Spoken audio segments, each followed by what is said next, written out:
Let's just stick on politics as we look at LBC and this row over Farage, who we're going to hear him now speaking on LBC, and his worry, talking to Nick Ferrari, his worry that he might get attacked if he actually turned up in his constituency.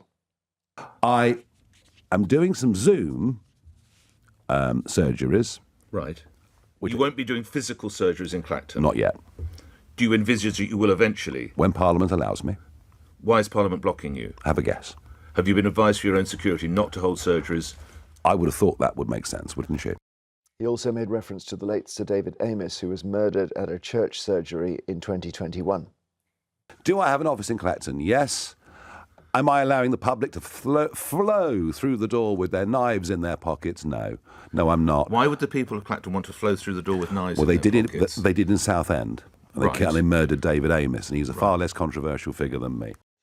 To me, that's a bit strange from Mr. Farage, because the public he sees as being on his side. Yes, a lone attacker could flow through the door with a knife. Yes, I mean, two things. First, the Speaker's Office and Parliament's security team have said they have no recollection of telling him this is the advice he should be taking. But this is a man who appears to, in my opinion, incite violence because of the hatred that he puts out there, and then complains about violence when he thinks it might come towards him. I think this is more about him enjoying being next to Keir Starmer, the most talked about person in Parliament, being the person that goes over to the States and has this starry career. It's not about serving the people. Reem, is that fair? I completely disagree. I don't think that one can stir up physical violence with language, and I think that what Nigel Farage has actually done is no. I don't think so. I think anybody that commits an act of violence is solely and only responsible for their own actions, and you can't blame other people for it. What if you were to say the person living down my street is a paedophile and everyone should go and attack them? Come on, so there are limits to that, but right, Nigel Farage saying that immigration is too high is not stirring up racial violence. I think